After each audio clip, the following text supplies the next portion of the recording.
if a person works on order, let's say a craftsman produces something on orders or under coercion, we may admire what he does, but we despise what he is because he's a machine, and we want people to be human.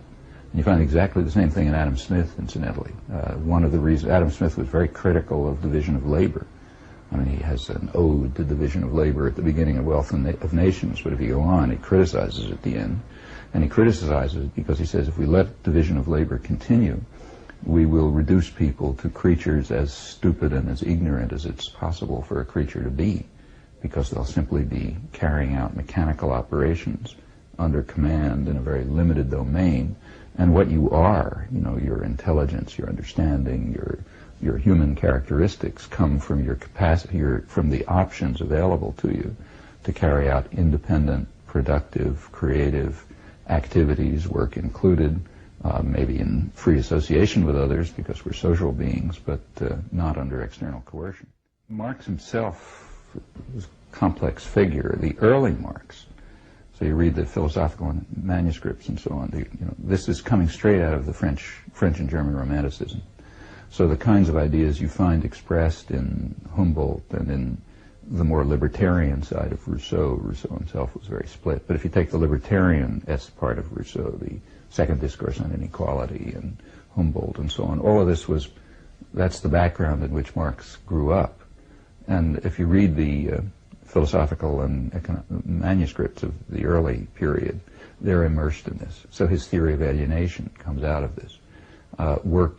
Coerced labor is alienating and counter to human nature. The core of human nature, again, is a kind, what was later called by Bakunin, an instinct for freedom. That is a need to become involved in free creative activity, free creative work. So for, say, Humboldt, one's work is sort of the core of one's existence. You want to be involved in creative, honest work in association with others, but voluntary association and not under external control. These things have mostly been forgotten. So as the market systems of the 19th century developed, they eliminated all of this. They would have appalled Adam Smith, no doubt, you know, the market systems that developed, because they, when you get to people like, say, Malthus and Ricardo and so on, the conception of human beings as freely creative, active people with intrinsic rights due to their nature disappears, and people become nothing more. They have no values other than what they can sell on the market, their labor power. If you can't sell your labor power on the market, you have no right to live. That's the way it was discussed. Because there's nothing to a human being other than what can be attained by sale of labor power within a market system under what become basically totalitarian structures, corporate structures, and so on. So the modern extensions of classical liberalism are very anti-libertarian. And the ideologies change, and the intellectuals change, and so on. So this tradition has pretty much been, well, if not wiped out, at least marginalized. But it's there, and it certainly can be revived. It stayed alive, for example, in the anarchist tradition, and in parts of the libertarian left.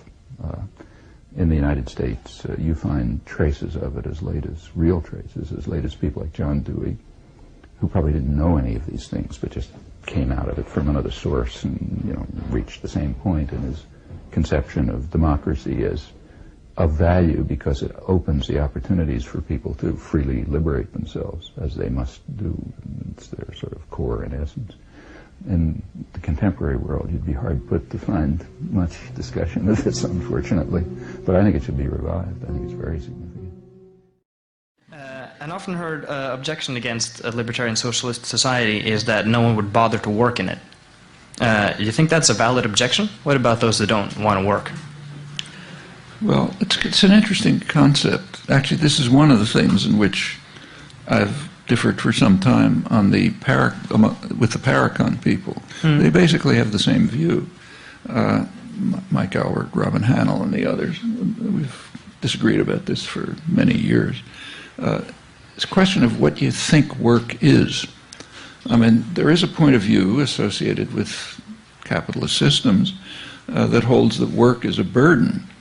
if you weren't driven to work, you'd prefer to vegetate. I don't think that has anything to do with human beings.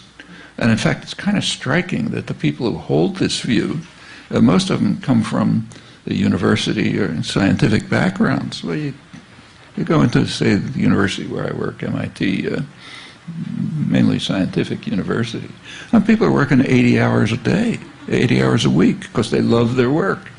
And their work is under their own control.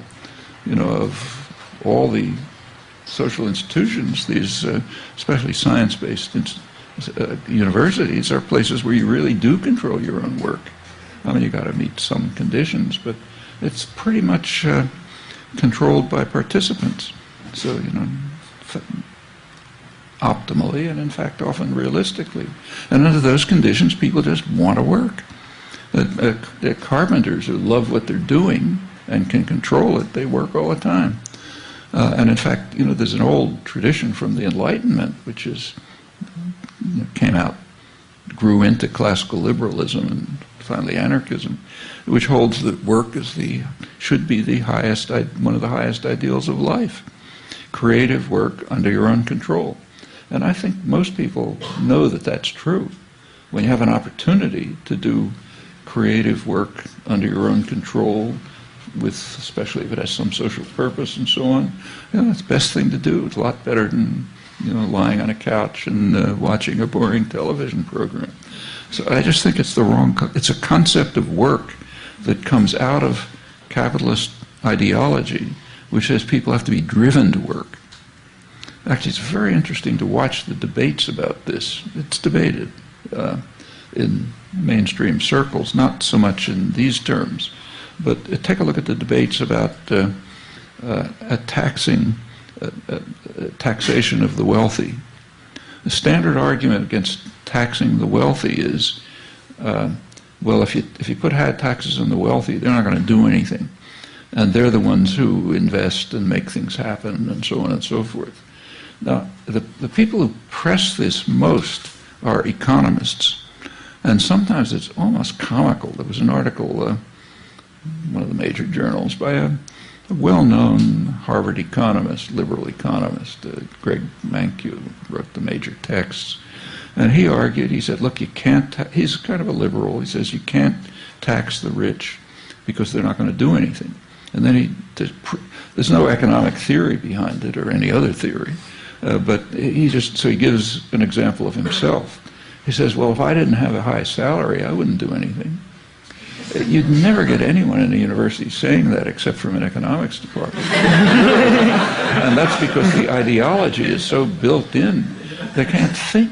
They can't look at the next office and see that the guy's in the lab all day because he loves what he's doing.